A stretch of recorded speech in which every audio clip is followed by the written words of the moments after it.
बिस्मिल्लाहिर्रहमानिर्रहीम, अस्सलाम वालेकुम। गुज़रते वक़्त के साथ-साथ हमारे सियासी ऐवान जो हैं, वो मज़ीद तफ़न्नुन ज़दा होते जा रहे हैं।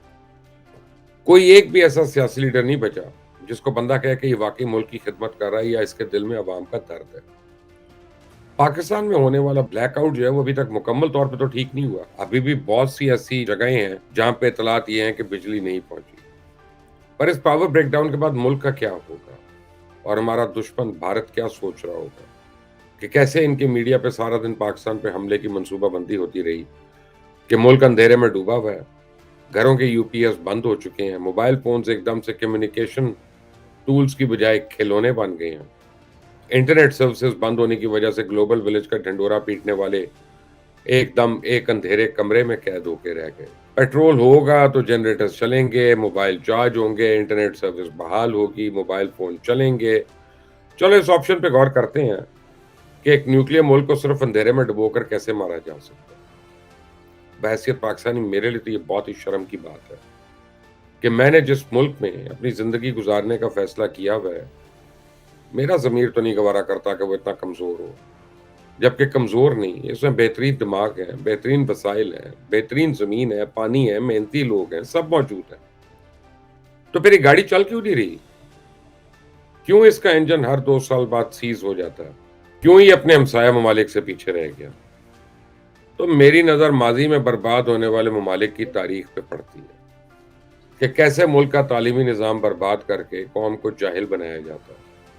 कैसे लोगों को बेरोज़गार रखकर बेहतरीन दिमागों को हैवान बना दिया जाता है। कैसे ताकत को कमज़ोरी में बदला गया। कैसे इनके दिमागों में नफ़रत की दीमक लगाई गई।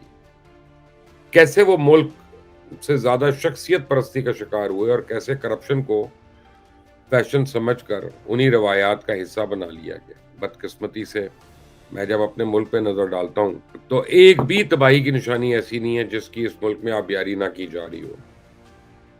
और इसमें कोई शक नहीं है कि दुश्मन बड़ी प्लानिंग से हमें ही इस्तेमाल कर रहा है, दूर बैठा है, पैसा फेंक तमाशा देख। हुकूमत में एक से एक बढ़कर कुछ जादूगर बैठा हुआ है, लेकिन मजाल है कोई एक चीज़ सीधी हो रही हो। हमारे एनर्जी के वज़ीर को देखें तो अक्ल दंग रह जाती है।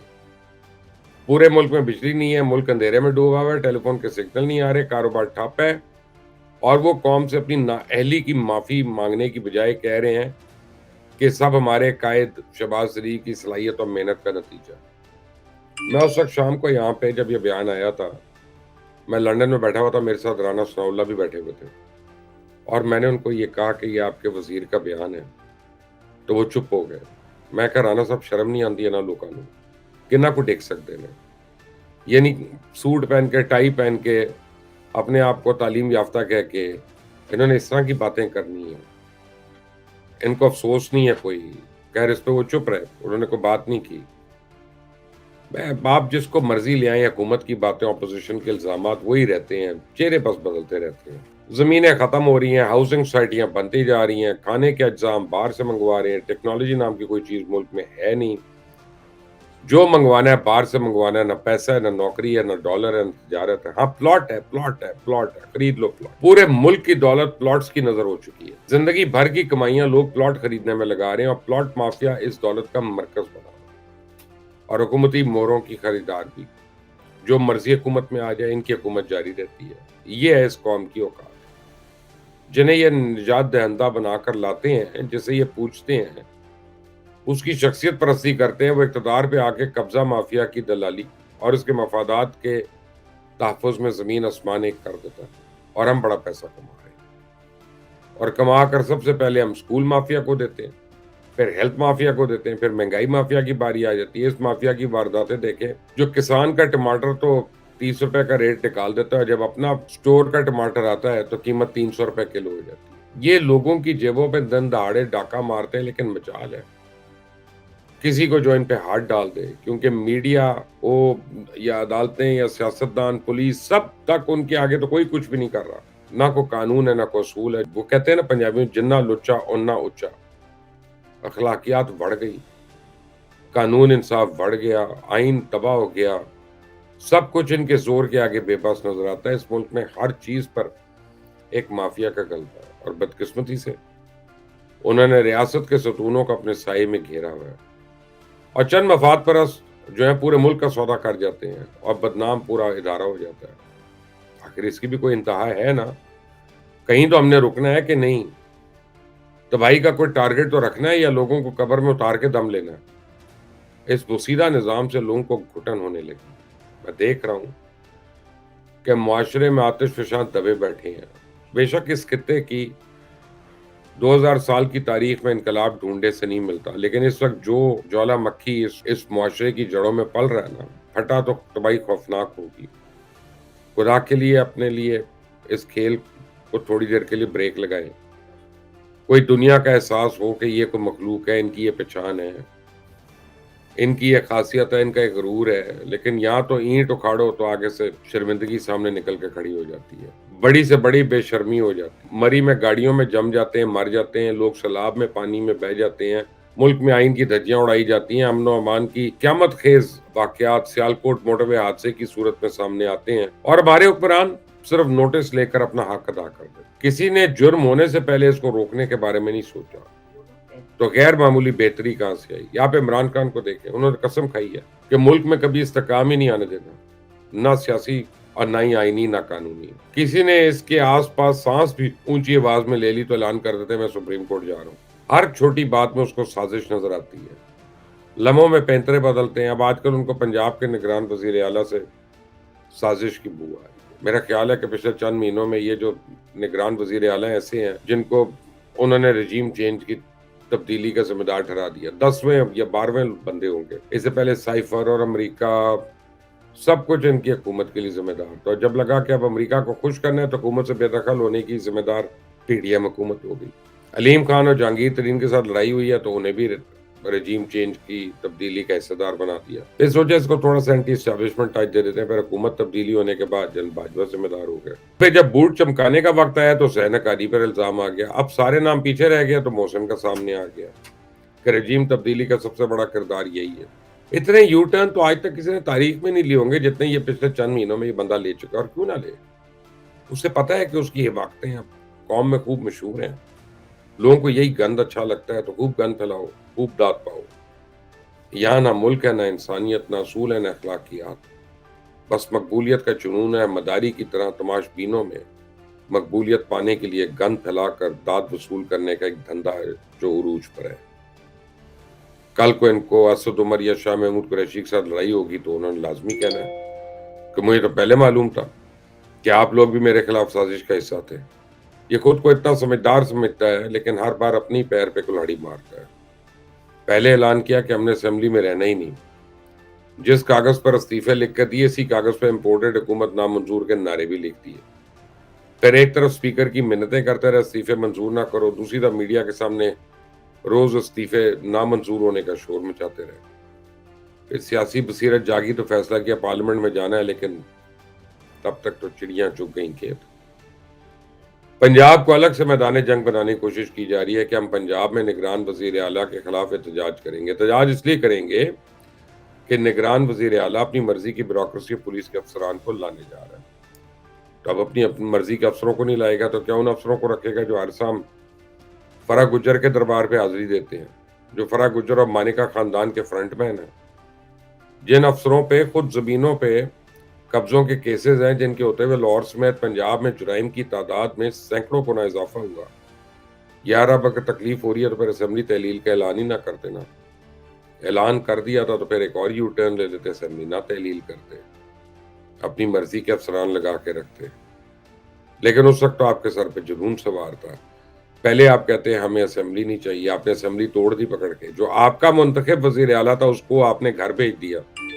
अब जो निगरान वजीर आला है उसके ऊपर आप एतराज करें कि हमारी मर्जी का लेके आओ।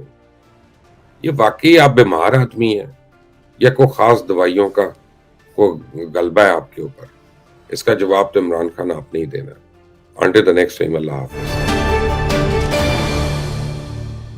आवाम से ये अपील करता हूँ कि वो खुदारा पार्टियों के पीछे ना जाएं। बलूचिस्तान का जो सबसे बड़ा मसला सामने आता है वो दहशतगर्दी का है। हम किसी और का केस क्यों लेकर लड़ रहे हैं फिर रहे हैं कि आप इसको एक्सेप्ट करें। हमें अपने चीजों को बेहतर करने की जरूरत है। बाकी दहशतगर्दी में कोई टॉलरेशन की कोई जरूरत नहीं है। हमारे सोशल मीडिया पे खास तौर पे हमारी सिक्योरिटी फोर्सेस के बारे में जिस तरह की जुबान इस्तेमाल की गई, हम किसी भी हद तक चले जाएं लेकिन ये हमारी रेड लाइन है। मुझे बताएं उस शहीद के माँ बाप के ऊपर क्या गुजरती होगी जिसने इस कौम के लिए अपने बेटे को कुर्बान किया।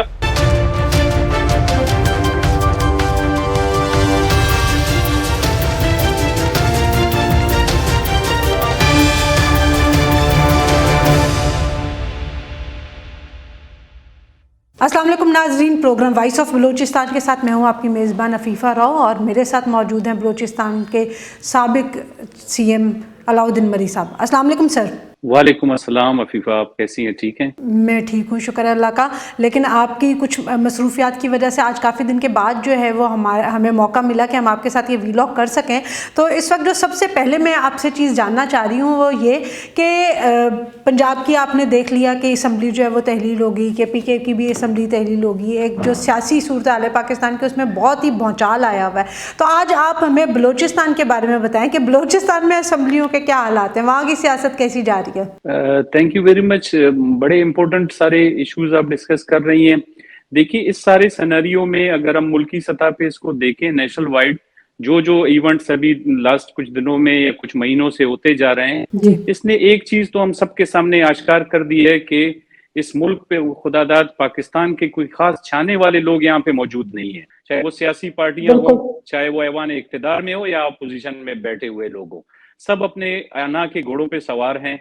हुकूमत है जो अपनी बैड परफॉर्मेंस, बैड गवर्नेंस की वजह से चीजों को नहीं संभाल पा रही है, लेकिन इस चीज को तस्लीम करने को तैयार नहीं है। वो भी अपने अना के घोड़े पे सवार है।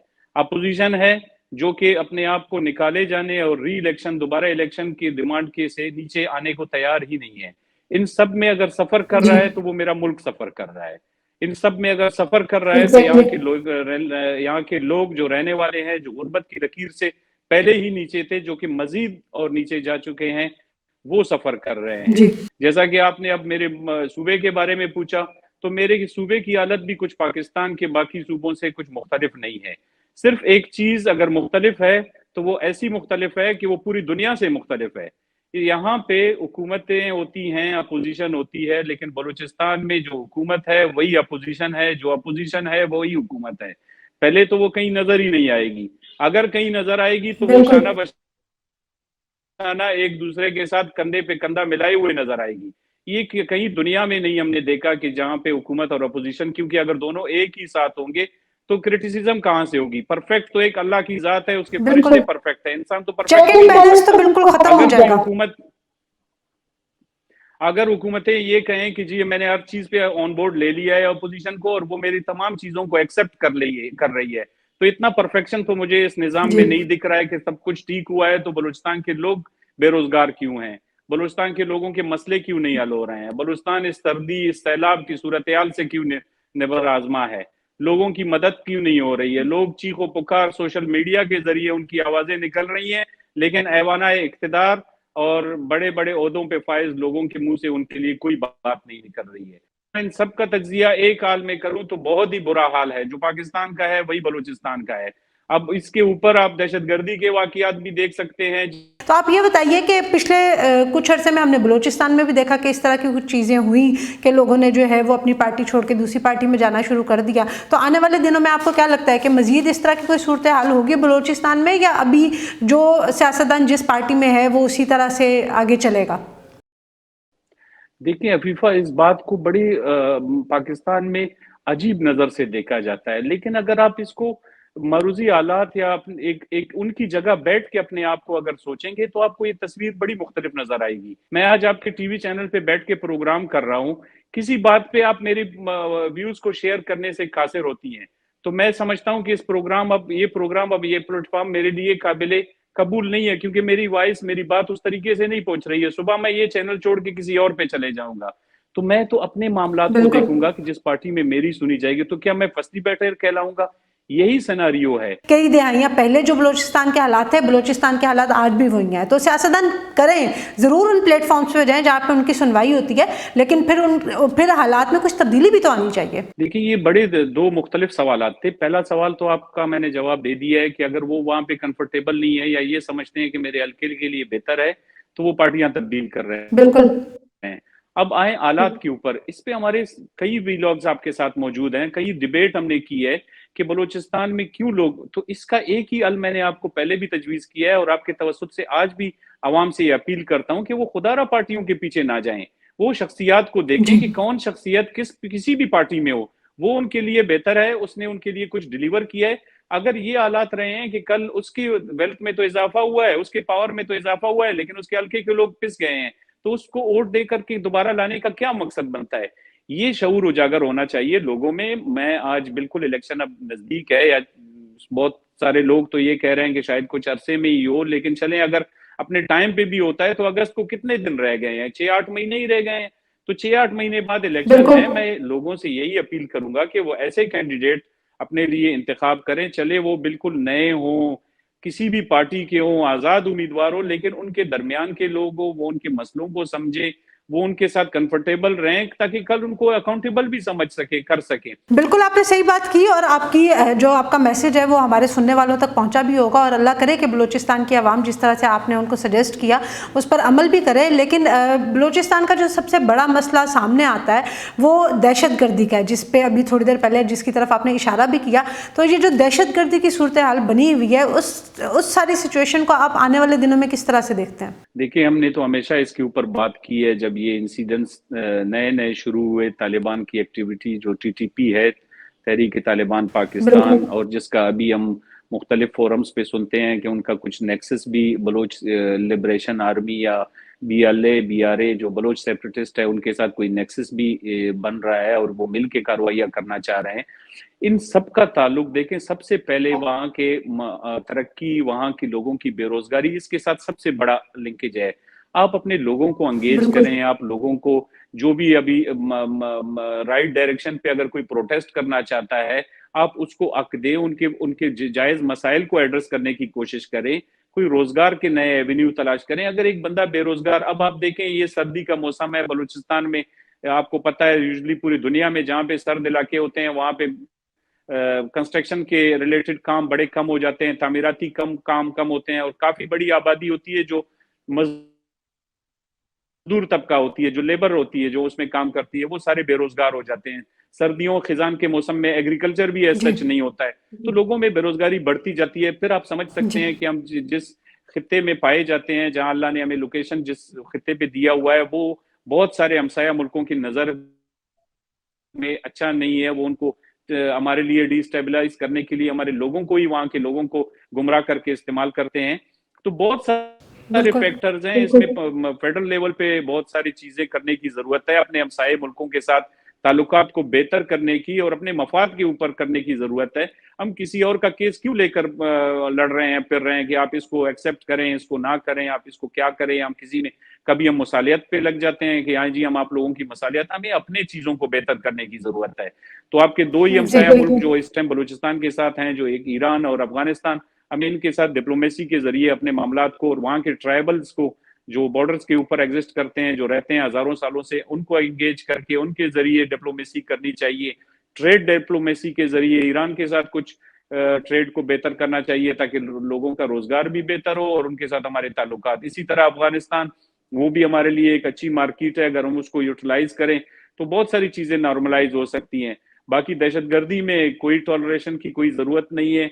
दहशतगर्द दुनिया के कहीं किसी भी खित्ते में हो, उसके साथ बजोरे बाजू ही लड़ा जा सकता है, क्योंकि वो आपके नियत्ते लोगों को आकर के वार करता है, आपके सिक्योरिटी फोर्सेस को वार करता है। तो वार के बदले में तो फिर जंग ही होनी है, उसके अलावा तो कोई रास्ता नहीं है। अगर कोई अपना रास्ता चेंज करता है, नेगोशिएशन पे आता है, जो उसके डिमांड्स हैं जो आईन और कानून के तहत माने जा सकते हैं, उनके साथ बात करनी चाहिए। बिल्कुल आपने सही बात की। और जैसे आपने सिक्योरिटी फोर्सेस की तरफ इशारा किया, तो आपने भी एक बात नोट की होगी कि पिछले दिनों हमारे सोशल मीडिया पे ख़ास तौर पे हमारी सिक्योरिटी फोर्सेस के बारे में जिस तरह की ज़ुबान इस्तेमाल की गई, जिस तरह के जो है वो ट्रेंड्स चलाए गए, तो उससे जो है मेरे ख्याल में किसी भी जो आर्म फोर्स के जो मोराल होता है उसका, उस पर बहुत असर पड़ता है। तो आपको क्या लगता है कि जहाँ एक तरफ मुल्क में दहशतगर्दी की जो है वो लहर सर उठा रही है, तो दूसरी तरफ हमारे कौम का ये रवैया जिसका ऑब्वियसली दुश्मन भी फ़ायदा उठा सकते हैं, तो आपको नहीं लगता कि ये इस सारी चीज़ को ज़्यादा हवा दे रही है? आप यकीन करें, आपने ऐसे दुखती रग पे हाथ रख दिया है। ये जो बड़े मसले अपने आप को गिनवाए ना, इन सब का हल मौजूद है। ये सब ठीक हो सकते हैं। आज आपकी इकोनॉमी के ऊपर कहीं ना कहीं से अल्लाह पाक बेहतरी करके कोई फंड्स आ जाएं, कोई चीजें आ जाएं, आपकी इकोनॉमी सुबह रिवाइव हो जाएगी। लेकिन ये जिस पॉइंट के ऊपर आपने निशानदेही की है, जो नफरत का माहौल हमारे मुल्क में और स्पेशली हमारे सिक्योरिटी इस्टेब्लिशमेंट या सिक्योरिटी इदारों के ऊपर जो नफरत फैलाई जा रही है, ये इसका खतरा हमें बांटने के लिए आप यकीन करें कि हमें बहुत डीपली इसको सोचना पड़ेगा कि अगर हजारों अरब रुपए भी किसी मुल्क के ऊपर आप खर्च कर दें, उस लेवल की आप कंपेनिंग या लोगों के दिलों में नफरत नहीं पैदा कर सकते हैं जो पिछले दिनों में सियासी जमायतों ने मिल करके की है। और ये इतनी खतरनाक बात है। देखिए, कोई भी दुनिया की फोर्स अपने अवाम की हमदर्दी के बगैर, उसकी माउनत के बगैर, उसके सपोर्ट के बगैर नहीं लड़ती है, क्योंकि फोर्सेस को आए दिन दहशतगर्दी का सामना होता है, अपनी कीमती जानों का ज़िया करते हैं।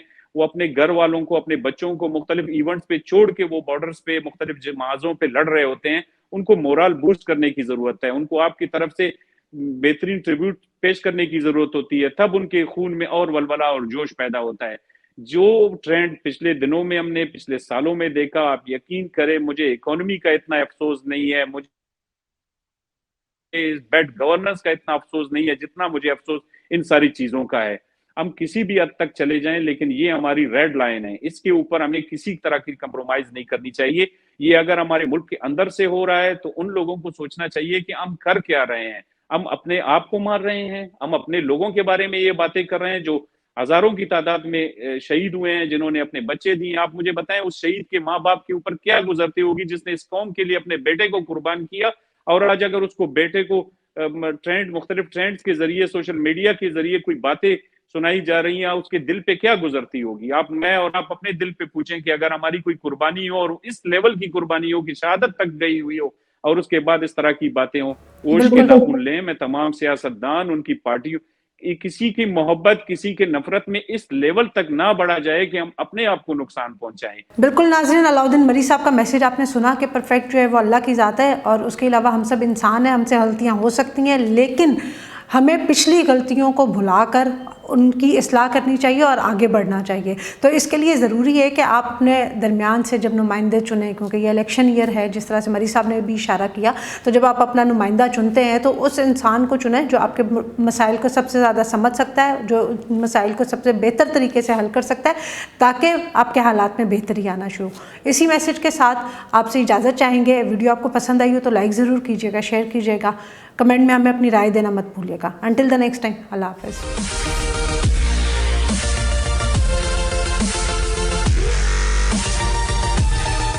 वो पागल हुआ पड़ा है, उसे काम ऐसा नहीं करना चाहिए। समझो बंदा चाहिए लीडर जो मुल्क के लाज सेट करे, उसमें कौम का पैसा लगना, उसको कौम की फिक्र ही नहीं है। अपने मुल्क में ऐसा आदमी हमने नहीं देखा। तो जो इज्जतदार बंदा होगा ना, वो मेरा नहीं ख्याल के खान साहब को सपोर्ट करेगा। 6 गोलियां खा के आप 4 हफ्तों में खड़े हो गए हो। उसे पता ही नहीं है वो झुग्गियां वाला पठान है, को पठान थोड़ा है। कहना है मैंने इलेक्शन लड़ना है, ये 2 हाथ जुड़े हैं आपके हमारे सामने। जो कुड़ियां नाच गाना हो रहा इमरान खान की सपोर्ट ते ने, जिन्हां दा किते रिश्ता नहीं होंदा इमरान खान दे जलसे च ने, उत्थे न्याणे जम्मी जाओ ते इत्थे धरने च आई जाओ। अस्सलाम वालेकुम नाज़रीन, I am your host Azeem Butt and you are watching Baaghi special outdoor show. नाज़रीन, इमरान खान साहब ने जो है वो 35 नशिस्तों पर खुद इलेक्शन लड़ने का जो है वो ऐलान कर दिया है, और ये ऐलान उनका स्पीकर कौमी असम्बली ने जो इस्तीफे मंजूर किए हैं पीटीआई के, उसके बाद आया है। मुल्क के हालात क्या हैं, क्या इस तमाम मामलात के अंदर हम इलेक्शन भी अफोर्ड कर सकते हैं 35 सीटों पर? ये वही वाला कार्ड है इमरान खान साहब का जो उन्होंने सूबाई हुकूमत में खेला था पंजाब के इलेक्शन के दौरान भी। अब उन्होंने कौमी असम्बली में भी वही काम किया है। सबसे पहले उन्होंने ऐलान किया वो कौमी असम्बली में वापस जाने के लिए तैयार है, लेकिन उसके बाद जैसे ही स्पीकर कौमी असम्बली ने जो है वो इस्तीफे उनके मंजूर किए, तो अब उन्होंने अपना एक नया कार्ड खेला है और उन्होंने कहा कि 35 की 35 नशिस्तों पर मैं इलेक्शन लड़ूंगा। इससे नुकसान क्या होगा? इससे नुकसान ये होगा कि मुल्क का पैसा बर्बाद होगा, क्योंकि नशिस्त वो एक ही रख सकते हैं। जब वो एक नशिस्त रख सकते हैं तो 34 सीटों के ऊपर दोबारा इंतखाबात होंगे। पैसा करोड़ों रुपया, अरबों रुपया आवाम का बर्बाद होगा। आवाम इस बारे में क्या कहती है, ये हम आवाम से जानेंगे। सर मुझे ये बताइएगा कि इमरान खान साहब ने भी ऐलान किया कि वो 35 नशिस्तें जो कि कौमी असम्बली में उनकी इस्तीफे मंजूर हो गए हैं, वो कहते हैं कि 35 की 35 नशिस्तों पर मैं अकेला ही लड़ूंगा। रख वो एक ही नशिस्त सकते हैं, लेकिन वो 35 पर इलेक्शन लड़के कौम का पैसा बर्बाद नहीं कर रहे। आप क्या समझते हैं? कौम का पैसा संभाल के किसने रखा है? वो जो बाहर गया बरतानिया में उसने रखा है, ये या जरदारी माफिया ने रखा है, वो ठीक कर रहा है। नहीं जी, इनका ये फैसला बिल्कुल गलत है। ठीक है, हम इसके ख़िलाफ़ हैं। ये तो हमारे मुल्क की बर्बादी उतारने के लिए आए हैं। ठीक है, तो ये हमारा ही पैसा है जो ये इनके कर रहे हैं ऐसे, तो इसमें हमारा ही नुकसान है। ठीक है, हमारा फ़ायदा कोई नहीं है। तो खान साहब को क्या कहेंगे? हम यही कहेंगे, खान जी जान दो, साड़ी बारी आन दो। यही कहा करांगे कि आराम नाल तसल्ली नाल बह के ते अपना समझौता कर ते सही तरीके नाल रल मिल के हुकूमत करो। होर की है, इस तरह तो गलत है। इस तरह तो हुकूमत थले जा रही, दवा दब आवाम का बेड़ा गर्क हो रहा। ये बिल्कुल जाहिर फैसला उसका। देखो, कौम को पहले पे कौम पैसा नहीं है, कौम पहले पीसी जा रही है। ये हमारे काम के दिन है, इसलिए हमारे हालात, हमारी बिस्मिल्लाह नहीं हो रही है। और वो इलेक्शन फिर 12-35 सीटों में होंगे तो पैसा ख़राब हो, कौम का पैसा ख़राब हो रहा है। ठीक है, हमामी जो हालात वो बिल्कुल ख़राब हो रहे हैं। ठीक है, मेरे मुताबिक वो पागल हुआ पड़ा है, वैसे काम ऐसा नहीं करना चाहिए। सुनते फिर 34 खाली हो जानी उसकी, इमरान खान की, तो फ़ायदा इलेक्शन होंगे, फ़ायदा सारा पैसा जाए ना कम अज़ कम। वो तो कहते हैं मैं बड़ा पॉपुलर हूँ भाईजान, मैं जहाँ मर्जी से खड़ा हो जाऊँ, मैं जीत जाऊँगा। आप उनके खिलाफ बात कर रहे हैं। यार हमारे ये चुंगी एरिया, चुंगी मेम्स एरिया से इंशाल्लाह ताला वो जीते क्या, उसे जीत सकते ही नहीं है वो। ये इलाका हमारा शेर का है, शेर का है। पैने मेरे वेखने तो सब आवाम ਨੂੰ ਮਾਰਨ ਡੈ ਨੇ। सही पूछे तो ਇਹਨਾਂ ਦਿਨ ਕਾਰੋਬਾਰ ਦੇ ਹਾਲਾਤ ਵੇ ਕਿਸ ਤਰ੍ਹਾਂ ਪਏ। ਮਹਿੰਗਾਈ, ਜਿਹੜਾ ਬੰਦਾ ਆਂਦਾ ਹੈ ਕੁਰਸੇ ਕੋ ਮਹਿੰਗਾਈ ਕੀਤੀ ਜਾਂਦਾ ਹੈਗਾ, ਮਹਿੰਗਾਈ ਕੰਮ ਕਰਨ ਤੇ ਸਾਰੇ ਕੰਮ ਸੈੱਟ ਹੋ ਜਾਣਗੇ। वहाँ रोटी खाने तो बहुत तंग हो गई है। ये आया सन किसी ने नून लेके भी आए सन, इन्हें उदो खीर कार छड़ी है। इमरान खाया तो उन्हें भी खीर कार छड़ी गई है। सन तो बंदा चाहिए लीडर जो मुल्क के लात सैट करे। ठीक है ना, लात सेट करेगा तो सारा काम सेट हो जाएगा। नहीं तो जो लोग इमरान खान को सपोर्ट कर रहे हैं और इमरान खान कहते हैं कि मैं तो सबसे पॉपुलर लीडर हूँ, वो जिस तरह आवाम जा रही है, इधर खा लिया, इधर खा लियागा, वहाँ मेरे पास खलोवे तो ही पाकिस्तान सेट होगा। मुझे लाता हूँ बहुत सेट होने ने, वहाँ मेरे थान से खलो काम करे। पहली बात तो ये है कि इमरान खान के पीछे जितने भी लोग इमरान खान को सपोर्ट करते हैं, मुझे तो एक चीज़ की हैरानगी हो रही है, अल्लाह के बंदो, मुल्क के अंदर पैसा नहीं है। आप 35 सीटों पर दोबारा इलेक्शन लड़ रहे हो, उसमें पैसा नहीं लगना, उसमें कौम का पैसा लगना। उसको कौम की फिक्र ही नहीं है। कासम अली शाह आज इस टाइम वो पाकिस्तान के अंदर कितना पॉपुलर बंदा है, हर बंदे को पता है कि कासम अली शाह एक बहुत ही अच्छा स्कॉलर है। उसके साथ इन्होंने क्या किया है, एक इंटरव्यू, और उसको बंदे का पता है, उन्होंने बंदे का मैनेज करने का पता है कि इसको मैंने कैसे मैनेज करना है, अगला बंदा कैसा है। वो क़यामत तक की बातें कर रहा है। वो शहबाज शरीफ से मिला है, वो इमरान खान साहब से मिला है, ऐसा ही है ना। वो दोनों से मिला, उन्होंने कंपेयर किया, उन्होंने पता चल गया उसको कि वाकई ही शहबाज शरीफ मुल्क के लिए बहुत सिंसियर है, मुल्क की फ़िक्र है उसको। इमरान खान को सिर्फ एक चीज़ की फ़िक्र है, अपनी अना की। उसने, लेकिन खान साहब तो कहते हैं कि वो बहुत पॉपुलर हैं, आप उनके खिलाफ बातें कर रहे हैं। वो कह रहे हैं मैं 35 की 35 जीत के दिखाऊंगा। खान साहब वाकई बहुत पॉपुलर हैं, उसको सिर्फ एक चीज़ की शौक़ है। आप शायद मैं ये बात मीडिया के सामने ना करूँ, बेहतर है नहीं आप करें। उसको पता है ना, उसकी जो वीडियो थी, उसकी जो ऑडियो आई है, ऑडियो में जो बात, जो इज्जतदार बंदा होगा ना, वो मेरा नहीं ख्याल के खान साहब को सपोर्ट करेगा। जो बातें ये तो आप ये कह रहे हैं कि खान के जो इतने लाखों सपोर्टर तो हैं ना, तो आप सबको कह रहे हैं कि वो इज्जतदार नहीं है। और मेरे भाई बात पता क्या है, जो बंदा इस चीज़ को गहराई से जाके सोचा, माँ बहन वाला, ये जो वो घर में बैठ के उसकी ऑडियो नहीं सुन सकता। और मैं खान साहब से बार बार मेरी रिक्वेस्ट है, खान साहब माफ़ कर दें, चलने दें, इस सिस्टम को चलने दें। खान साहब दुआ हमारी आपको, अल्लाह आपको सेहत और तंदुरुस्ती दे। 6 गोलियां खा के आप 4 हफ्तों में खड़े हो गए हो। नहीं जी, अभी बाजार से गुजरते हुए हम देख रहे हैं कि यहाँ दुकानदार भी आपस में सियासी बहस कर रहे हैं। सबसे पहले तो इनसे पूछते हैं कि ये क्या बहस कर रहे हैं और फिर इनसे सवाल करते हैं। जी अस्सलाम वालेकुम। जी वालेकुम सलाम। अच्छा मुझे बताइएगा कि सबसे पहले तो कि यहाँ पर क्या बहस चल रही थी? आप लोग, मैंने सुना है कि नवाज शरीफ और इमरान खान की भी बात कर रहे थे। दरअसल बात ये है कि सारी ज़िंदगी हमने नून लीग को सपोर्ट किया है, लेकिन जो है ना, अब महंगाई का इतना बेड़ा गर्क हो चुका है कि जिसकी वजह से अब दिल ही नहीं करता कि इनको सपोर्ट करने को। इंशाल्लाह जो अब आएगा ना इमरान खान, ये ताया जी हैं, इनके साथ मेरी बहस ये चल रही थी कि ये कह रहे हैं कि नून लीग वाले जो है ना अभी भी कुछ करेंगे। नहीं, फ़ैसला तो अच्छा नहीं है। ज़ाहिर बात है कि हमें तो अपनी यानी कि जो हमने तो खुद करके खानी है ना, उन्होंने तो नहीं ना खिलानी। बात ये है कि जो भी है हमारे मुल्क के लिए अच्छा करे ना। ये मुल्क के लिए तो अच्छा फैसला नहीं है ना। नहीं, मुल्क के लिए तो अच्छा फैसला नहीं है। यानी कि खान साहब गलत कह रहे हैं। नहीं नहीं, गलत नहीं कह रहे, ठीक, काफ़ी हद तक ठीक भी कह रहे हैं। बकवास है इसका फैसला, और इससे बदतरीन आदमी हमने अपने मुल्क में देखा ही नहीं है। अपने मुल्क में ऐसा खबीस आदमी हमने नहीं देखा। हमने ऐसा इंसान नहीं देखा जो लोगों का जुल्म खून पी रहा है। ये क्या कर रहा है? ये खून पी रहा है। ये हमारा आटा वो हमारे पास नहीं है। कभी नवाज शरीफ के दौर में आटा इस तरह हुआ था? कभी ऐसे काम हुए थे?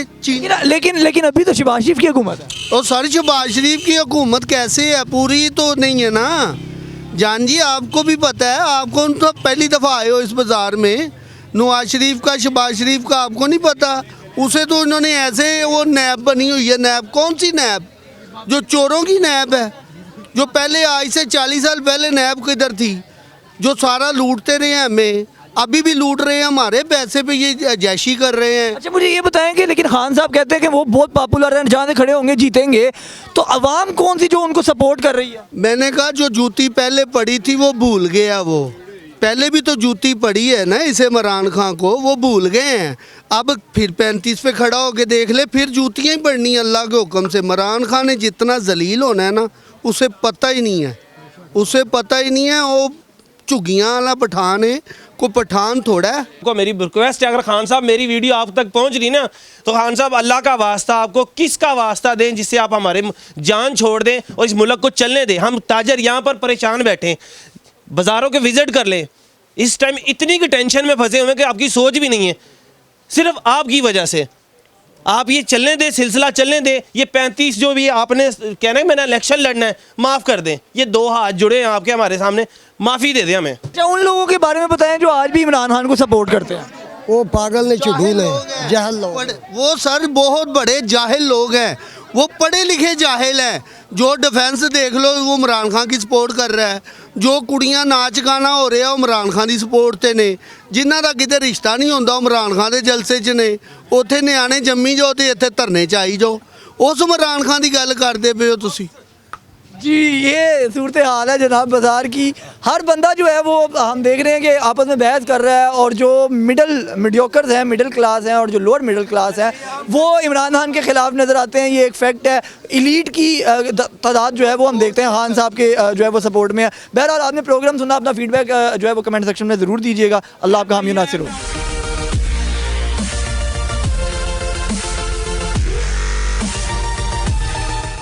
यूनिसेफ की रिपोर्ट के मुताबिक 19 मिलियन लड़कियों की शादी बचपन में हो जाती है पाकिस्तान में। 18.9 मिलियन वो हैं जो इनकी 18 साल से पहले। कवानीन का होना, वो टॉयलेट पेपर होता है ना, उसके बराबर भी नहीं है अगर आप उसको इम्प्लीमेंट नहीं कर रहे। 11 साल की उम्र में उसकी शादी हुई, आखिर में उसको फायरिंग करके कत्ल कर दिया गया। वो घर से एक वडेरे के पास हाथों में चली गई। वडेरे ने उसे एंजॉय किया। आप खुद बताइए मुझे, एक बच्ची जिसकी 5वीं जमात में शादी हो जाए, 6ठी जमात में आप शादी कर, क्या उसके साथ ये सेक्सुअल अब्यूज नहीं होगा?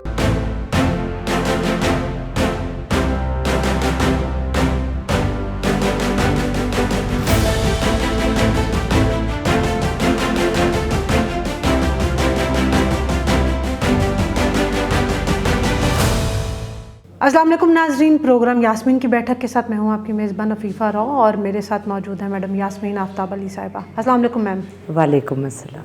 मैम, कल की जो हमारी वीडियो थी, हमारा जो वीलॉग था, उसमें आपने बहुत से इंकशाफात किए। फाटा के हवाले से बताया कि वहाँ की औरत जो है वो किन हालात में ज़िंदा है। वैसे उसको ज़िंदा कहना तो तौहीन ही है, लेकिन फिर भी कि वो कैसे अपनी ज़िंदगी गुजार रही है।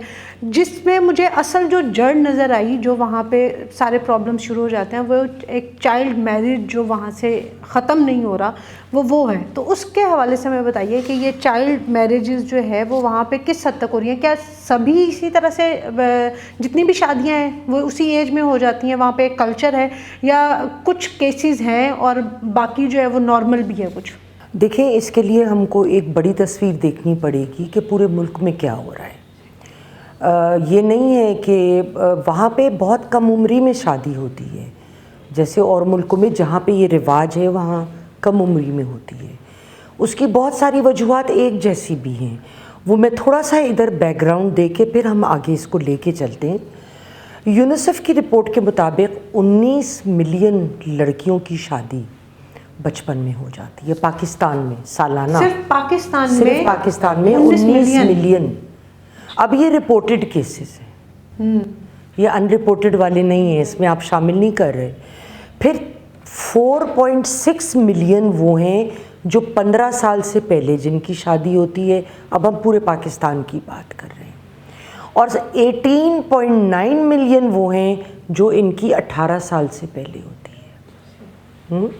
अब आप देखिए कितनी बड़ी शरह है, और ये सिर्फ रिपोर्टेड केसेस हैं। अच्छा, इसमें ट्राइबल एरियाज़ में तो सबसे ज़्यादा है ना, लेकिन उसके बाद जो बड़े करीब करीब 2 साथ आ रहे हैं वो जनूबी पंजाब और सिंध। अगर हम इनके कवानीन देखें पहले के भी किस प्रोविंस में क्या कानून है, तो जो पंजाब है उसमें तो Punjab marriage restraint act amendment जो आई, लड़कियां 16 साल की उम्र में शादी कर सकती हैं। अब आपको याद होगा पिछले प्रोग्राम में हमने बात करी कि जो चाइल्ड माइनॉरिटी एक सर्टिफिकेट नादरा देता है चाइल्ड रजिस्ट्रेशन का, उसमें लड़का और लड़की दोनों 18 साल की उम्र तक माइनर्स कंसिडर किए जाएंगे। लेकिन जब हम बात करते हैं शादी की, तो वो लड़की की उम्र खुद ब खुद 16 साल कैसे हो गई, ये तो मुझे समझ नहीं आता। हमारे तो बड़ी डॉक्यूमेंटेशन वो आपस में मैच ही नहीं करती। तो इस तरह की सिचुएशन में जब शादी के टाइम पे शनाख्ती कार्ड ही नहीं होगा 16 साल की बच्ची का, तो फिर ये कैसे शादी कर लेते हैं? उसका कार्ड बनता है, नहीं कार्ड बनता है, स्मार्ट कार्ड होता है अब माइनर्स का भी। अच्छा, स्मार्ट कार्ड होता है, लेकिन ये कि वो नादरा के हिसाब से, उनकी डॉक्यूमेंट के हिसाब से under 18 years is a minor. ठीक है। अच्छा, अब इसमें बलूचिस्तान में भी यही है, जो कि 16 साल की उम्र में लड़की की शादी और 18 साल की उम्र में लड़के की। सिंध पहला वो सूबा था जिसने 2014 में पहला बिल पास किया, चाइल्ड रिस्ट्रेंट मैरिज बिल। बड़ी दिलचस्पी की बात यह है कि 2021 की एक रिपोर्ट के मुताबिक 2014 में जब ये बिल पास हुआ तो बचपन की शादियों की शरह बढ़ गई। बिल पास होने के बाद 2021 की रिपोर्ट बता रही हूँ। सबसे ज़्यादा जैकबाबाद, फिर टंडुवाला यार, उसके बाद से घोटकी और आखिर में हैदराबाद, कि जहाँ सबसे ज़्यादा, फिर उससे कम, फिर उससे कम, जहाँ चाइल्ड मैरिजेस होती हैं। अच्छा, केपी में बहुत दिलचस्पी की बात है, 18 साल से कम उम्र में शादी नहीं हो सकती। अच्छा। लेकिन कवानीन का होना अफीफ़ा, वो टॉयलेट पेपर होता है ना, उसके बराबर भी नहीं है अगर आप उसको इम्प्लीमेंट नहीं कर रहे हैं ना। बिल्कुल। अब अगर हम यहाँ मुझे 2 केस लॉज आए हैं अगेन HRCP के तवस्सुत से। एक केस है डेरा गाजी खान का कि एक लड़की, मेरे पास असल नाम मौजूद है, मैं लेना नहीं चाह रही हूँ, 11 साल की उम्र में उसकी शादी हुई। 11 साल? जी, 11 साल। और 11 साल की बच्ची कितनी मैच्योर होगी? ज़ाहिर है उसकी नहीं बनी, उसकी क्या नहीं बनेगी, एक 11 साल की बच्चा तो बच्चा ही होता है ना। बिल्कुल। आखिर में उसको फायरिंग करके कत्ल कर दिया गया, और जो उस इलाके का दफादार था उसने बजाय इसके कि पोस्टमार्टम कराते उस लड़की का, उस लड़की को दफन कर दिया, और उस तमाम वाक़े को ख़ुदकुशी का रंग दिया गया।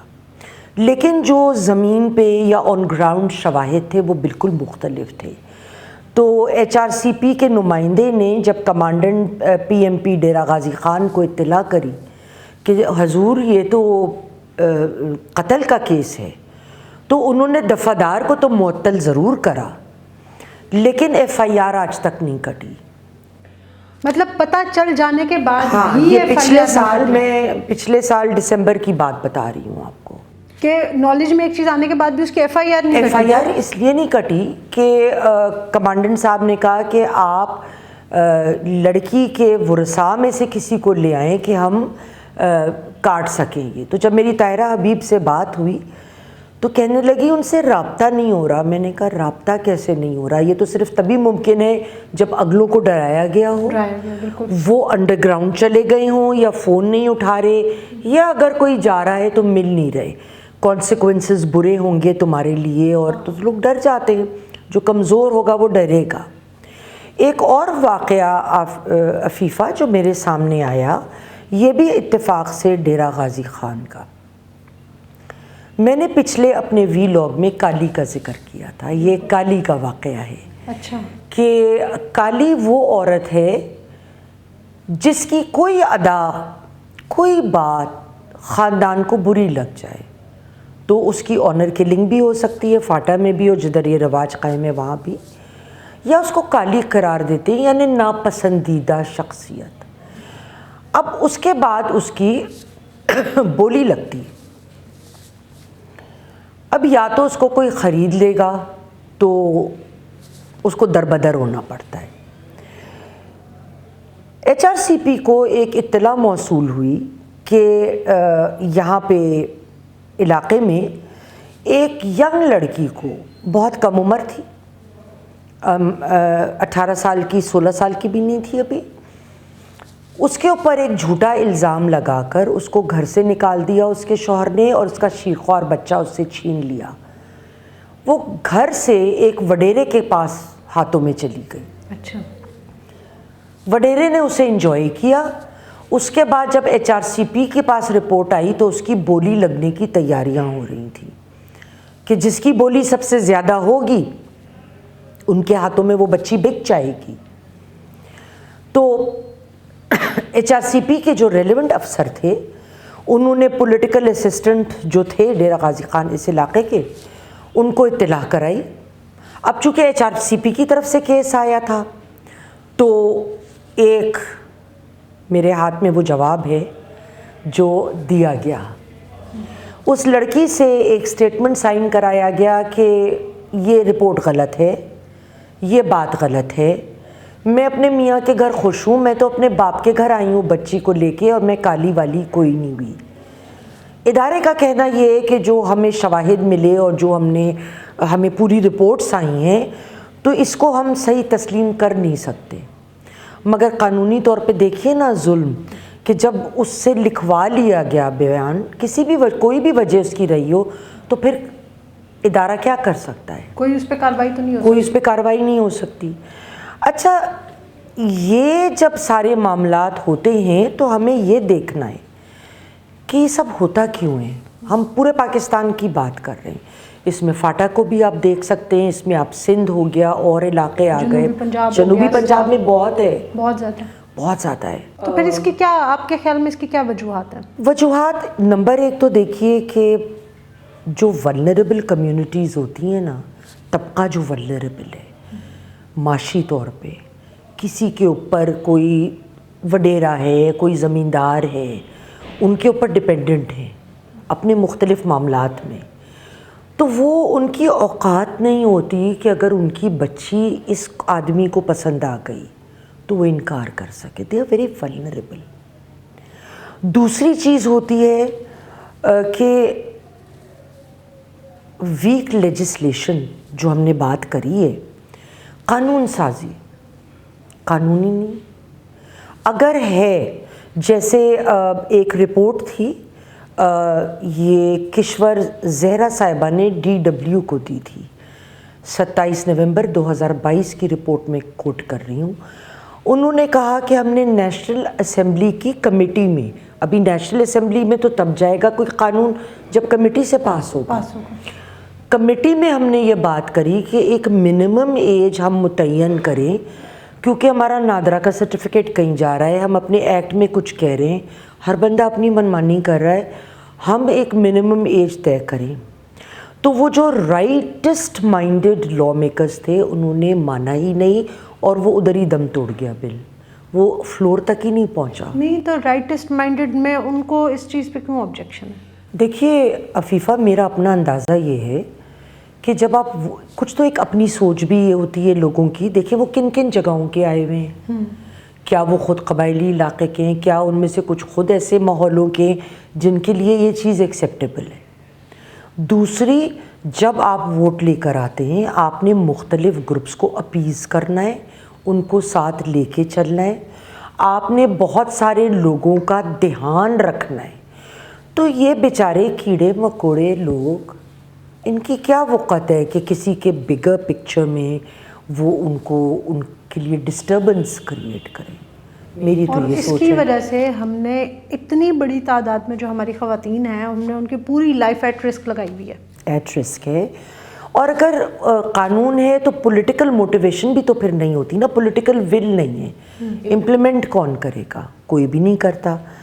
इसके अलावा जो हमने पहले भी बात करी कि जब नादरा का सर्टिफिकेट और मैरिज सर्टिफिकेट के दरमियान एक तनाज़ा आता है तो वो कानूनी तौर पे वो सही, एक तरह से कहेंगे सही है। कानून तो कह रहा है 16 साल की उम्र में लड़की की साल 2 अगर कम भी है तो वो पैदाइश पे भी लोग ज़्यादा लिखवा लेते हैं। कभी ख़ुद को ही नहीं पता होता तो वो उसको मैनिपुलेट करना बड़े लेवल्स पे बड़ा आसान होता है। अच्छा, दूसरा लोगों में ना इलिटरेसी है, जहालत। जब जहालत होती है तो लोगों को ये समझ नहीं आती कि हम एक कम सिन बच्ची की या लड़की की शादी कर रहे हैं तो उसका बचपन उससे छीन रहे हैं, एक बात। दूसरा, उसकी मेंटल और फिज़िकल हेल्थ जेपरडाइज हो रही है। यहाँ पे बहुत नाजरीन मेरे जो सुन रहे होंगे, हमारी भी बच्चियाँ हैं, मेरी भी बेटी है, अफीफ़ा की भी बेटी है बेटी। आप ख़ुद बताइए मुझे, एक बच्ची जिसकी 5वीं जमात में शादी हो जाए, 6ठी जमात में आप शादी करते, अपने दिल पे हाथ रख के बताइए क्या उसके साथ ये सेक्सुअल अब्यूज़ नहीं होगा? उसके अलावा जब अवेयरनेस नहीं होती, इलिटरेसी होती है, ये अमूमन this goes hand in hand with poverty, गुर्बत। और गुर्बत में अगर उनको कोई 4 पैसे भी देता है, हम तुम्हें इतने पैसे दे देंगे लड़की, उनके लिए वो बहुत बड़ी चीज़ होती है। अच्छा ना, जिस तरह से हमारे यहाँ कहा जाता है कि जी पेट या इंसान की मजबूरी इंसान से बहुत कुछ करवा देती है, बहुत कुछ कराती है। तो ये आप यकीन करें, मैं ये थोड़ा सा शायद टॉपिक से हट रही हूँ, मुजफ्फरगढ़ में कि वहाँ पहले बच्चे हमारे घर काम करने आते थे।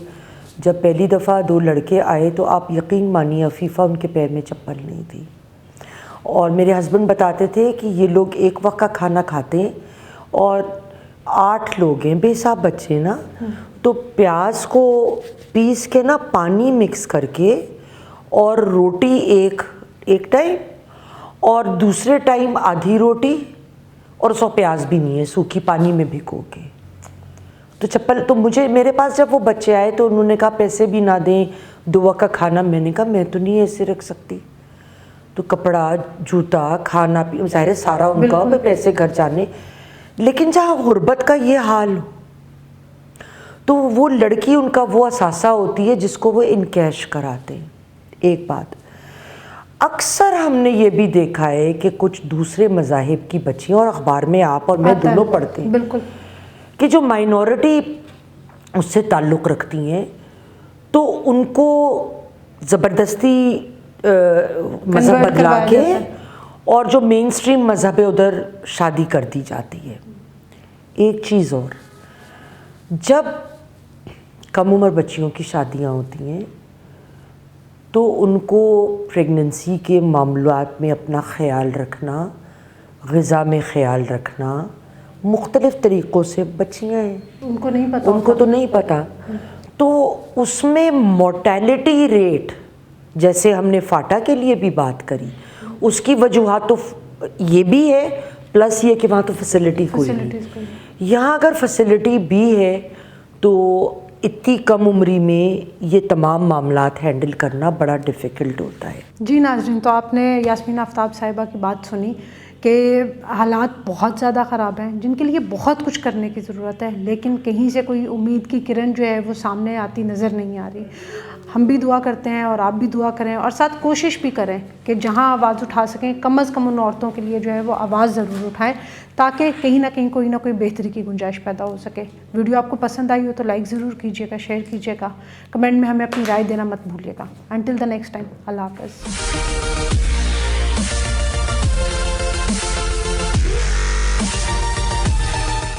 अभी तो मौसम नकवी नहीं हजम हो रहा उनको। अगर मैं आ गया तो फिर इमरान खान का क्या हाल होगा। शहबाज शरीफ का क्या ताल्लुक है बिजली के बुरान से?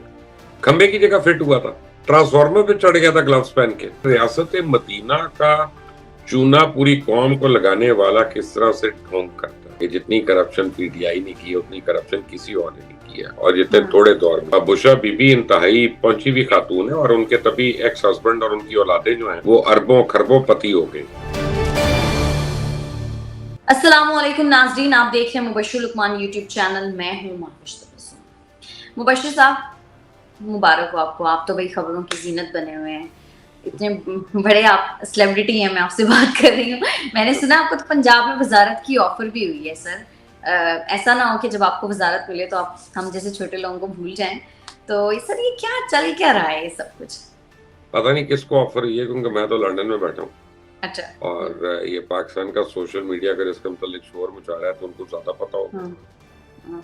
मुझे तो नहीं पता, ना मुझे अपना इस पे मैं कोई कमेंट में कर सकता हूँ। बहरहाल सर आपको ऑफर नहीं हुई बता भाई, अपना जब ऑफर होगी या मैं हामी भरूंगा वो बेहतर जवाब है। तो फिर सबको पता चल जाएगा, फिर छुपाने की बात तो नहीं है ना। लेकिन देखें, अभी तो पहले वजीर आला को अपने कदम जमाने थे बेचारे को, वो उसको सर मुंडाते ओले पड़े हुए।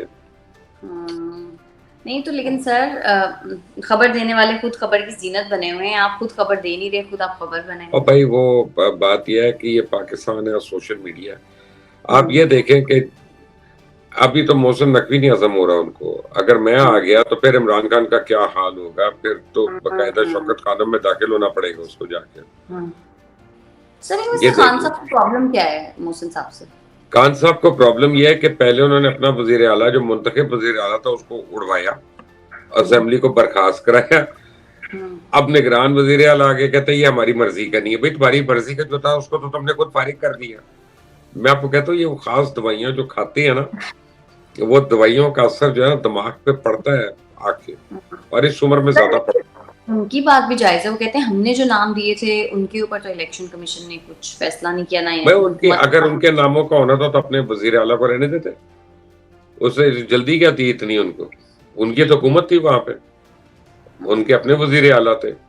हर चीज आपकी मर्जी की तो नहीं होनी ना यार, कि मैं तोड़ भी मैं दूं, तोड़ भी मैं दूं, मैं खिलौना भी मुझे दो और वो खिलौने की मैं इंजर पिंजर भी कर दूं, मुझे कुछ कहो भी ना, मुझे को पूछे भी ना। ये थोड़ी है, फिर नहीं चलेगी आपकी मर्जी। क्यों चले आपकी मर्जी?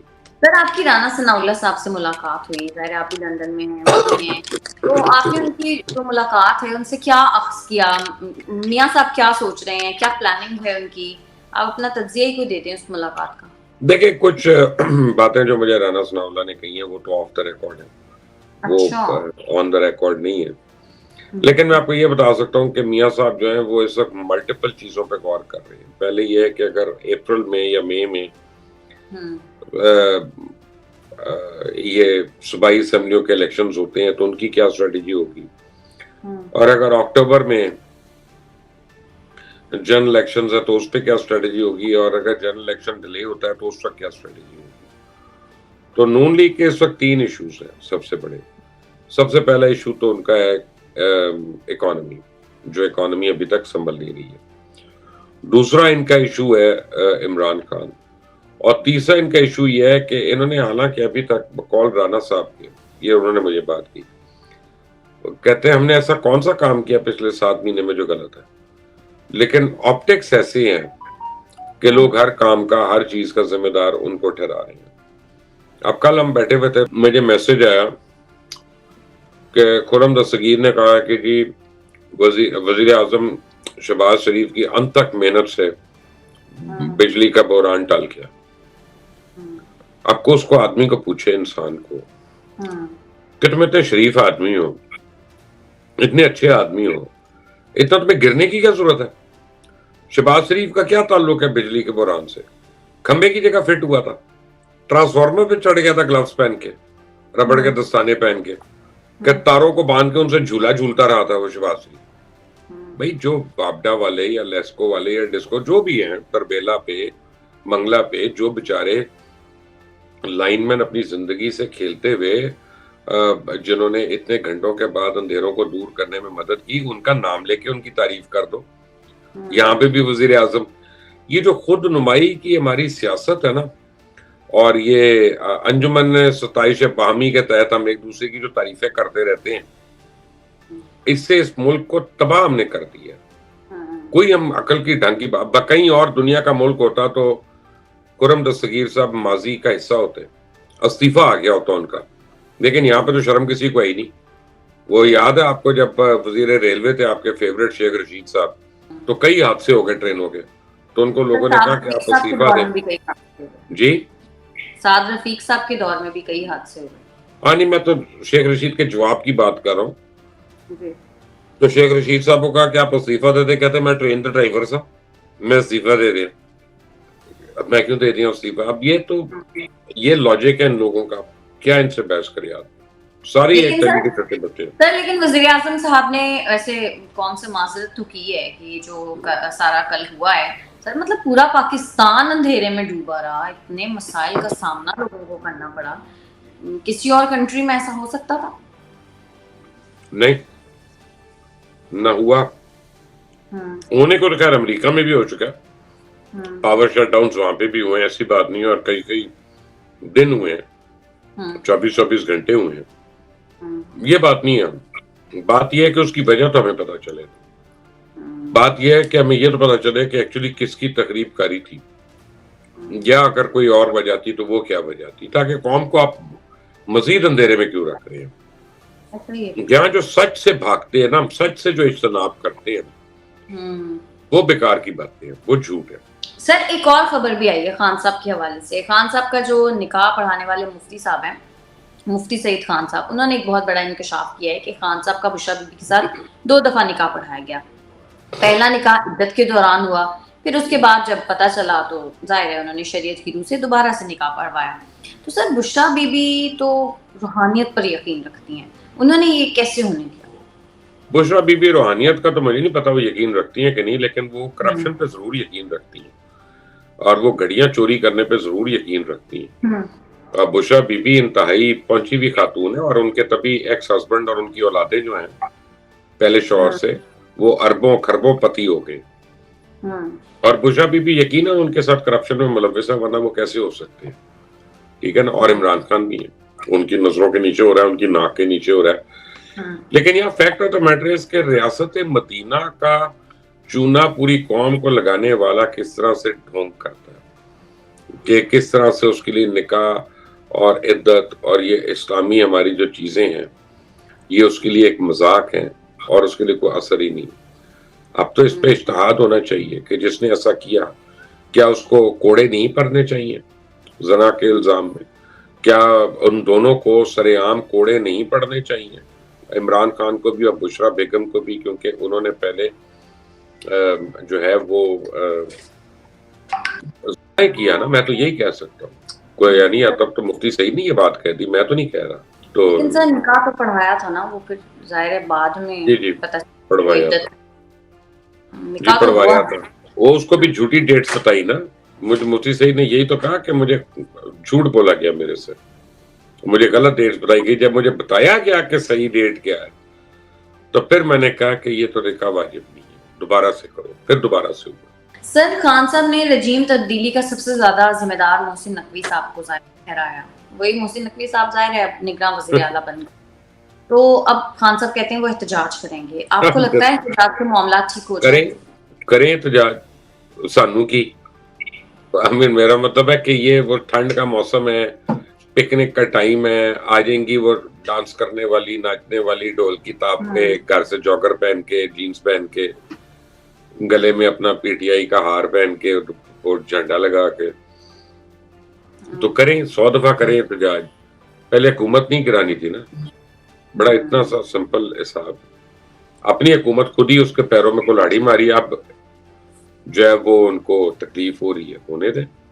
सर, शाहिद खाकान अब्बासी साहब के लिए जो LNG केस है उसमें एक बार फिर से नैब खतरे की घंटी बजा रहा है। कहा यह जा रहा है कि ये नून लीग सब करवा रही है ताकि शाहिद खाकान अब्बासी साहब पार्टी ना छोड़े, ऐसा कुछ है? देखिए, शाहिद खाकान ने तो इसकी तरदीद की है कि वो पार्टी छोड़ रही है, लेकिन ऐसी तरदीदें हमेशा आती रहती हैं लोगों के छोड़ने से पहले, कोई नई बात नहीं है। अलग पार्टी बना रहे थे, मैंने सुना है। आज मैं आपको इसके मतलब कंफर्म भी बता दूंगा शाम तक। अच्छा। और ये है कि करीबी हलकों से मियां साहब की मेरी गुफ्तगू होगी, जिनमें राना साहब भी और लोग भी हैं, तो मैं फिर आपको ज्यादा बेहतर खबर दे सकता हूँ, क्योंकि मैंने, हालांकि मेरे बिल्कुल करीब है, मैं तो जाता नहीं कभी उनके घर या उनके अपार्टमेंट। मुझे कल भी एक दो लोग मिले यहाँ पे, उनका मियां साहब को मिलने आए हैं, मैं कहा नहीं, मैं अपनी छुट्टी पे आया हूँ, तो मैं अपनी छुट्टी कर रहा हूँ मैं ज्यादा एंजॉय कर रहा हूँ। तो उनको बड़ी हैरानी हुई, उनको बड़ी परेशानी हुई कि यार आप यानी मिल सकते हैं तो मिलते क्यों नहीं है। तो मैंने कहा आप दें दरबार में हाजिरी है, हम लोग का इतना शौक नहीं है, हम इतनी औकात नहीं है हमारी, हम दरबारों में हाजिरियां दें जाके। सर, खैबर पख्तूनख्वा से खबर आई है कि पाकिस्तान तहरीक इंसाफ के जिन जो वुज़रा हैं, जो सूबाई वुज़रा बनने से पहले उनके पास कुछ भी नहीं था, कोई कारोबार नहीं था, अब 4 साल के बाद वो अरबों के मालिक बन गए हैं, प्लॉट्स हैं उनके पास, उनके कारोबार हैं, आटे की फैक्ट्रियों के मालिक हैं। सर, ये रियासती मदीना में क्या हो रहा है? आप देखें माविश, यही तो मैं आपको कहता था कि जितनी करप्शन PTI ने की है उतनी करप्शन किसी और ने नहीं की है, और जितने थोड़े दौर में की है, जितने थोड़े टाइम पे।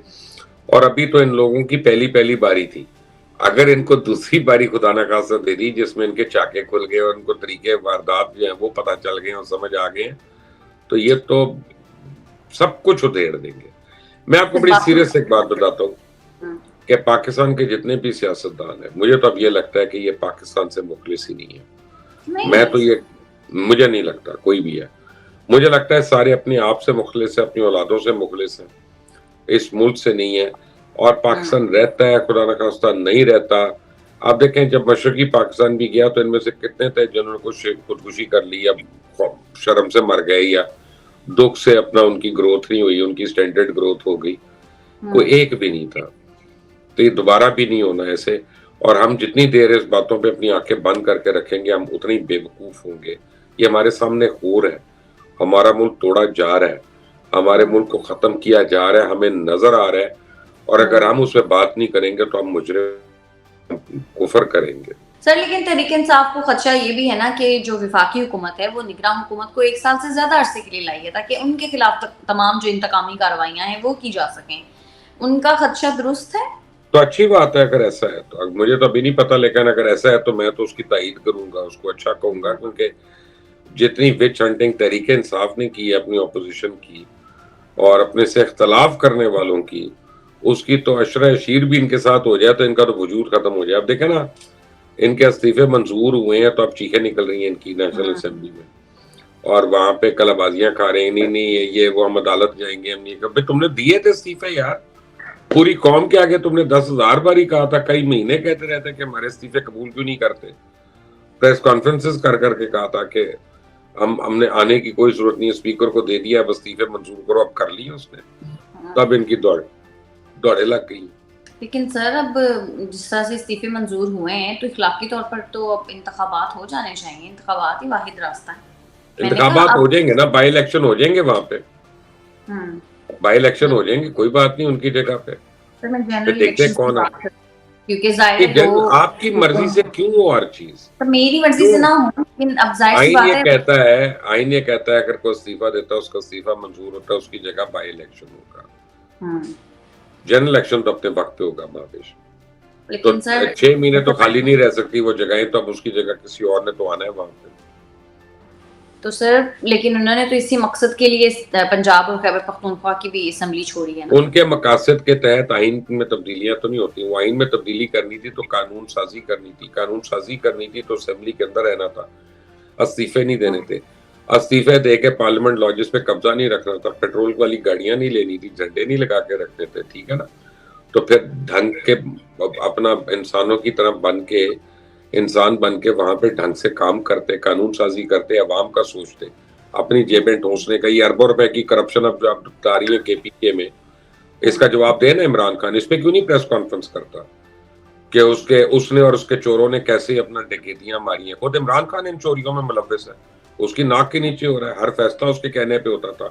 तो अगर मैं ही कहूँ इमरान खान चोर है, बुशरा चोर है, तो वो गलत है चोर यार। वो कितना कुछ माना आपने, कितनी को 2 नंबरी करनी, कितनी को आप लोगों ने इसमें रंगबाजी करनी है। और आप लोगों ने अगर मानना है उसको माने अपना लीडर, लेकिन अगर आप चोर को, जो जानी हो, जो अपना हर किस्म की जिसे बुराइयां हो, उसको अपना लीडर बनाना चाहते हैं, बिस्मिल्लाह यार, सर पे बिठा के रखे, अपने घरों में ले जाएं। लेकिन खावर मानिका से जरूर पूछना उसका क्या हाल हुआ था। सर मैं ये पूछ रही थी कि ये इतने कॉन्फिडेंट कैसे हैं, इन्होंने अपनी दोनों असम्बलियां खत्म कर दी, मतलब इनको ये कॉन्फिडेंस है कि अगर इंतखाबात होते हैं तो ये जीत सकते हैं। आप भी रात को नशे करना शुरू कर दें महविश, आप भी अपना जो है ना मैं अल्लाह ना करे, आप तो चांद पे पहुंच जाएंगी, तो आप तो स्कूटर पे बैठ के चांद पे पहुंच रहना चाहती हूँ। मुझे क्या पता कि यार अपना क्यों इनको नहीं पता था। जाहिर बात है, मैं यही कहूंगा ना कि फिर ज़हनी हालत जो है वो उसका इलाज करवाएं अपनी, और कलेक्टिव ज़हनी हालत का इलाज करवाएं। और मैं क्या कह सकता हूँ, मेरा मतलब है कि आदमी पता नहीं किस हाल में कैसे डिसीजंस ले रहा है। अब इनकी चीखें निकली हुई है ना, और निकलेंगी चीखें, अभी फिक्र ना करें। ठीक है मुबश्शिर साहब, बहुत शुक्रिया आपका। नाज़रीन आज के प्रोग्राम से इतना ही। अगर आपको हमारी वीडियो पसंद आती है तो चैनल को कर दें लाइक, सब्सक्राइब और शेयर, और अपनी कीमती राय से हमें जरूर आगाह कीजिएगा। हमें इजाजत दें, अल्लाह ने। बच्चों की तादाद या आपकी शादियों की तादाद 62-63 के जुमरे में आती हैं, और खान साहब इस मामले में आकर फंसे हैं। इमरान खान साहब खुद भी कहते हैं कि -1 जो फार्मूला है वो तैयार हो रहा है मेरे ऊपर। बेसिकली इनके एडवाइजर्स इतने बेवकूफ लोग साथ बैठे हुए हैं, इस्तीफे जमा करवाते हैं, कभी कहते हैं नहीं अवाम में वापस आने दो। को मजाक तो नहीं हो रहा? इस्तीफे जाते हैं अकॉर्डिंग टू लॉ, इस्तीफे एक्सेप्ट होते हैं अकॉर्डिंग टू लॉ। कोई भी कोर्ट इस तरह का रिस्क लेगी कि वो पार्लियामान के मामलात में दखल अंदाजी करे, जिस तरह से इमरान खान साहब चाह रहे हैं एक दफा फिर? पॉलिटिक्स तो उन्हें करनी आती नहीं ना, ये सोचते हैं कि हम क्या क्या रहे हैं, चाहते क्या है, कैसे कर रहे हैं। बस इनका ये है कि जो हम कह दें वो सदाकत, जो हम कहें वो हो जाए। जब कंसेंसस डेवलप नहीं हुआ चीफ मिनिस्टर और ऑपोजिशन लीडर का, तो फिर इलेक्शन कमीशन ने फैसला करना है, और किसने करना था? कानून तो यही कहता है।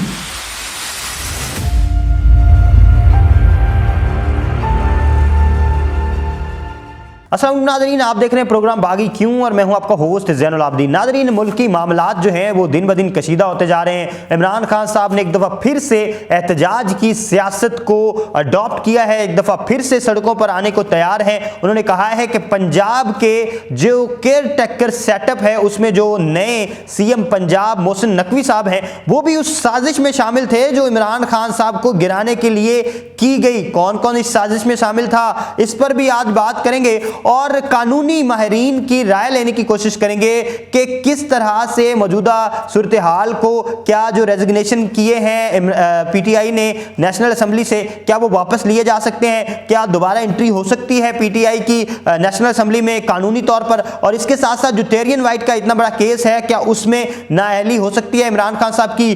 कानूनी माहिर नासिर अजीम खान साहब हमारे साथ मौजूद हैं, सीनियर वकील हैं और बड़े बड़े केसेस को डील कर चुके हैं। उनसे पूछते हैं कि वो क्या समझते हैं मौजूदा सूरत हाल में, इमरान खान साहब क्या अच्छा खेल रहे हैं, या इमरान खान साहब जो हैं वो अब बिहाइंड द सीन शॉट्स में हमें नजर आएंगे। अस्सलाम वालेकुम नासिर साहब, बहुत शुक्रिया आप तशरीफ लाए। सर आपका भी बहुत शुक्रिया। अच्छा, मुझे ये बताएं कि क्या समझते हैं आप, सारे पत्ते फेंक चुकी है PTI, कोई रास्ता नज़र आ रहा है वापसी असम्बली में, या अब जो रेजिग्नेशन हैं एक्सेप्ट हो गए हैं तो बस हो गए हैं?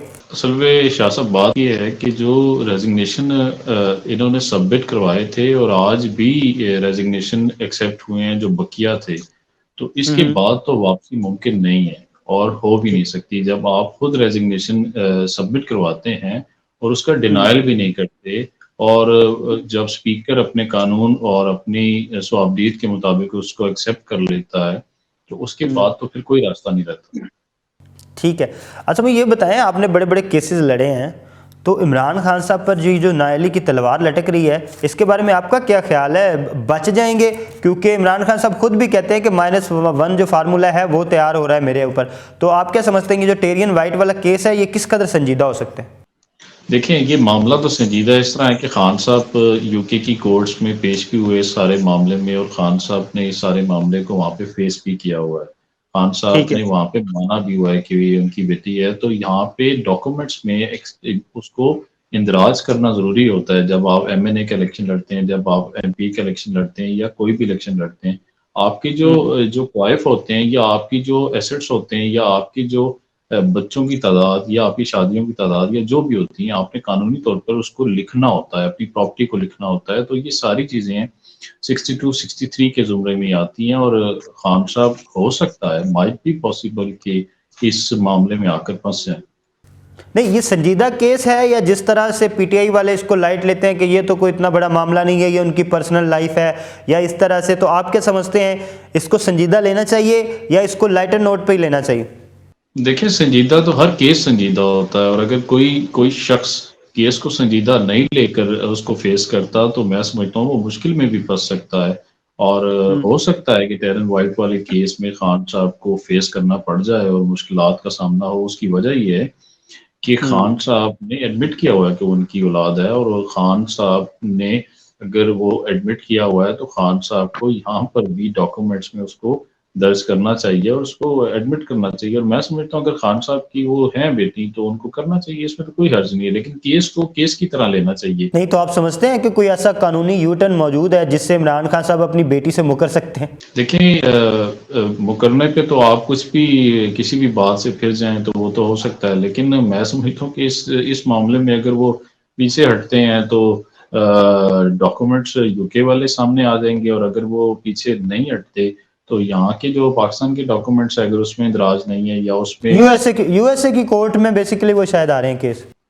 देखिए ना, जहाँ पे भी वो केस चलता रहा वहाँ पे वो डॉक्यूमेंट निकलना कोई इशू नहीं होता और डॉक्यूमेंट्स आजकल आपको पता है कि मिल जाते हैं, हर जगह मिल जाते हैं। तो ये खान साहब फेस कर सकते हैं, इस पे मुमकिनात में है कि खान साहब के लिए मुश्किलात खड़ी हो सकती है। अच्छा, मुझे ये बताइएगा, आप क्या समझते हैं कल को खान साहब के अगर खिलाफ इसका फैसला आ जाता है और खान साहब नायल हो जाते हैं तो खान साहब क्या बड़े दिल से इसको एक्सेप्ट करेंगे या तब फिर वो यही कहेंगे कि यहाँ पे जो है वो कोई न्यूट्रलिटी जो है उसको बाईपास किया गया है या कुछ और किसी इदारे पर या अदलिया पर या दूसरे लोगों पर इल्ज़ामात लगाएंगे? देखिए, कोर्ट ऑफ द लॉ का या किसी भी फोरम का फैसला है, अगर खान साहब एडमिट नहीं करते, एक्सेप्ट नहीं करते तो वो अपनी आवाम को और अपने वर्कर्स को और पाकिस्तानी नेशन को क्या मैसेज देंगे? वो एक्सेप्ट तो करना पड़ता है। हर फैसले को सरखम तस्लीम करना चाहिए हर लीडर को और करना चाहिए। उसकी वजह ये है कि कोर्ट्स ही रह गई हैं जो सिस्टमेटिक तरीके से चल रही हैं और अपने फैसले देती हैं और आज़ाद नजर आती हैं। अगर पॉलिटिशियंस पे आए और पॉलिटिशियंस की राह को देखा जाए तो वो तो बड़ी डिफरेंट है। पॉलिटिशियंस तो ये चाहते हैं कि जो वो कहते हैं वो सदाकत है, जो वो कहते हैं वो सच है और जो वो चाहते हैं वो फैसला हो जाए, तो ये मुमकिन नहीं है। खान साहब को तो डिसीजन को मानना पड़ेगा। हाँ, एक कानूनी रास्ता मौजूद होता है कि जब आपको डिसीजन अच्छा नहीं लगता तो आप अपीलेट फोरम में चले जाते हैं, आप अपील कर सकते हैं और अपीलेट फोरम से जाकर रिलीफ ले सकते हैं। तो ये इनके पास रास्ता होगा। अच्छा, मुझे ये बताइएगा कि असद कैसर साहब कल काशिफ अब्बासी साहब के प्रोग्राम में बता रहे थे कि अगर ये हमें असम्बलियों में वापस नहीं आने देते और अगर हमारे इस्तीफ़े वापस नहीं लेते तो इस तरह तो ये नवाज शरीफ साहब को भी वज़ीर आज़म बना सकते हैं। आप समझते हैं कि इस तरह की भी कोई ऑप्शन मौजूद है कि नवाज शरीफ साहब को इस असम्बली में ये मुंतखब कर लें? देखिए शाह साहब, आपने ना ये पॉलिटिकल सा एक सवाल पूछा और इस पे अगर मैं तजिया करूं तो मैं आपको ना साथ साथ कानूनी बात भी क्लियर करूंगा कि देखें, ये वो बच्चों का खेल इन्होंने समझा हुआ है पॉलिटिक्स को या असम्बलीज को। जब खान साहब असम्बली से निकल गए थे और ये भड़क मारकर कि मैं इस्तीफे सबमिट करवा कर जा रहा हूँ, तो खान साहब को अब ये कहना कि हाँ मैं वापस आ रहा हूँ, तो पहले लीगली उन्हें फॉरम अवेल करना चाहिए था। एक बेसिकली उनके एडवाइजर्स इतने बेवकूफ लोग साथ बैठे हुए हैं। आप ये देखें कि आप पहले जाएं और जाकर अपने इस्तीफों से डिनाइल करें और कहें ये इस्तीफे हमारे नहीं, अपने अरकान को बारी बारी भेजें और कहें ये इस्तीफे तो हमसे जबरदस्ती ले लिए गए हैं, हमारे नहीं है। ये कोई तरीका इख्तियार करते पॉलिटिकली, इस्तीफों को विड्रॉ करते और उसके बाद ऐलान करते कि हम असम्बलीज में वापस जा रहे हैं। अच्छा, जब निकल गए तो NRO तो उन्होंने लेना था। क्यों लेना था? क्योंकि इन लोगों ने गेटवे दिया उनको कि आप असम्बली में बैठ के जो मर्जी करो और हम बाहर खेल तमाशा सारा देखेंगे। जब इमरान खान साहब ने NRO ले, वो तो दूसरों पे इल्जाम लगाते कि वो NRO लेके जाए।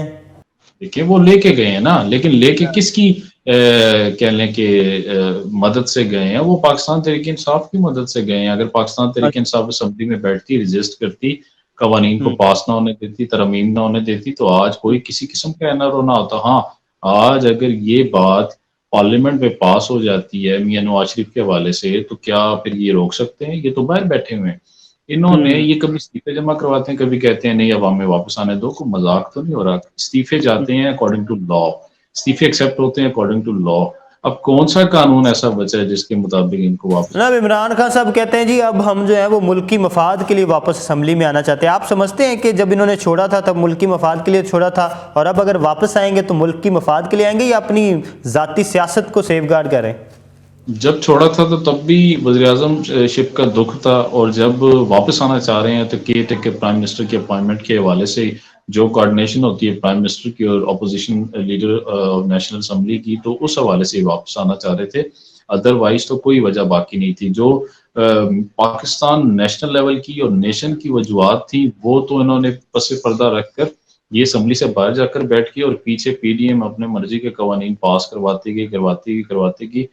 अब जबकि उन्होंने हर किस्म का एनआरओ ले लिया, हर किस्म के कवानीन पास करवा लिए, तो अब पाकिस्तान की बेहतरी के लिए वापस जाना तो समझ नहीं आता। हाँ, मैंने एक बड़ी स्क्रीन पर बैठ के जरूर इन्हें पिछले दिनों मशवरा दिया और मैंने कहा कि बिल्कुल इन्हें वापस जाना चाहिए, लेकिन वापस जाने का भी ना एक तौर तरीका होता है। ये बेसिकली ना समझों वाली बातें करते हैं। पहले ये मीडिया में प्रेस कॉन्फ्रेंस कर देते हैं, उसके बाद कहते हैं कि हमारे इस्तीफे एक्सेप्ट हो गए।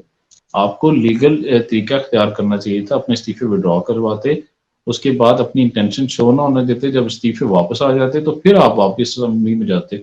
पॉलिटिक्स का भी एक तरीका होता है सर, पॉलिटिक्स तो उन्हें करनी आती नहीं, ना ये सोचते हैं कि हम क्या कह रहे हैं, चाहते क्या है, कैसे कर रहे हैं। बस इनका ये है कि जो हम कह दें वो सदाकत, जो हम कहें वो हो जाए।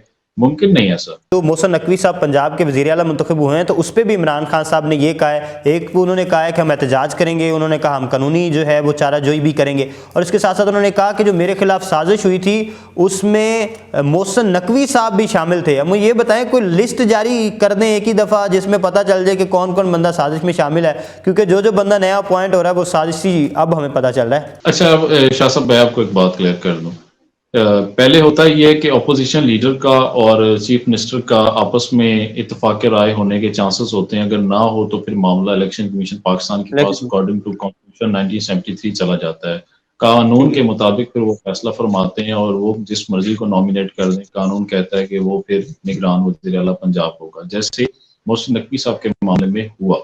अब बात यह है कि जब कानूनी तौर पर, आईनी तौर पर एक शख्स निगरान वज़ीर आला लग जाता है तो उसकी बैक बाइटिंग करना, उसके खिलाफ प्रेस कॉन्फ्रेंस करना, उसके खिलाफ एहतजाज खोल देना और उसको कंट्रोवर्शियल बनाने से क्या इनको चीफ मिनिस्ट्री या इनको पंजाब की हुकूमत दोबारा मिल जाएगी? ये बिल्कुल वक्त ज़ाया करते हैं लोगों का। आप समझते हैं कि कोई भी कोर्ट इस तरह का रिस्क लेगी कि वो पार्लियामान के मामलात में दखल अंदाजी करे, जिस तरह से इमरान खान साहब चाह रहे हैं एक दफ़ा फिर से? देखिए, खान साहब तो हर बात आप कोशिश ये करते हैं कि कोर्ट्स पे डाल दी जाए। बात ये है कि कोर्ट्स में भी जा सकते हैं, लेकिन अगर कोर्ट की आगे डिस्क्रिशन है कि वो इस मामले को एक्सेप्ट करती है, इसको सुनना चाहेगी कि नहीं सुनना चाहेगी। वैसे मेरी अगर आप ज़ाती राय लें, आईनी बात करूं, कानूनी बात करूं, तो ये वज़ीर आला, निगरान वज़ीर आला का मामला इलेक्शन कमीशन ने आईनी तौर पर उनको नॉमिनेट किया है और कानूनी काम हुआ कैसे आप चैलेंज कर सकते हैं? अगर आप करेंगे तो उसका रिजल्ट फिर नजर आएगा। वो तो यानी इमरान खान साहब इसमें भी जीतने के करीब हमें नजर नहीं आ रहे। देखिए, इस पे कैसे जीतना चाहते हैं? जब कंसेंसस डेवलप नहीं हुआ चीफ मिनिस्टर और अपोजिशन लीडर का, तो फिर इलेक्शन कमीशन ने फैसला करना है, और किसने करना था? कानून तो यही कहता है। बिल्कुल, बहुत शुक्रिया नासिर अजीम भाई, आपने वक्त दिया, आपने हमारे सवालों के जवाब दिए और आपने हमें गाइड किया कि किस तरह से जो मौजूदा सियासी सूरत हाल है उसका जो है वो मंजरनामा पेश किया जा सकता है। जितना नाज़रीन आपने नासिर अजीम खान साहब की राय जानी कि वो क्या समझते हैं कि कानूनी नुक्ता नज़र से अगर मौजूदा सूरत हाल में देखें तो इमरान खान साहब क्या फ्रंट फुट पे खेल रहे हैं या बैक फुट पे खेल रहे हैं, और वो क्या समझते हैं कि क्या वापसी असम्बली में हो सकती है पीटीआई की इस सारी सूरत हाल को देखते हुए, और क्या जो केयर टेकर सेटअप में नए वजीर आला साहब आए हैं उनको किसी तरह से चैलेंज कर सकते हैं कानूनी तौर पर इमरान खान साहब। नासिर अजीम खान साहब की राय आपने जानी, आप क्या समझते हैं हमें कमेंट सेक्शन में जरूर बताइएगा। देखते रहिए बागी टीवी।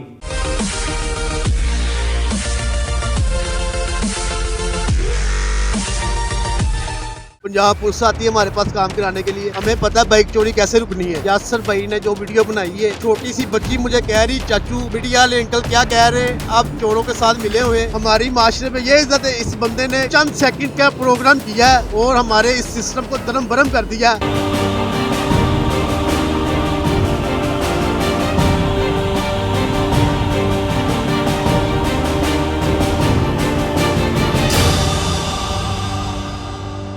नाज़रीन, लाहौर के अंदर होने वाली चोरी की वारदातें, उसमें मोटरसाइकिल हो या गाड़ी हो, इतनी ज़्यादा वारदातें हैं कि आप सोच नहीं सकते कि किस तरह से चोर चोरी करके ले जाते हैं।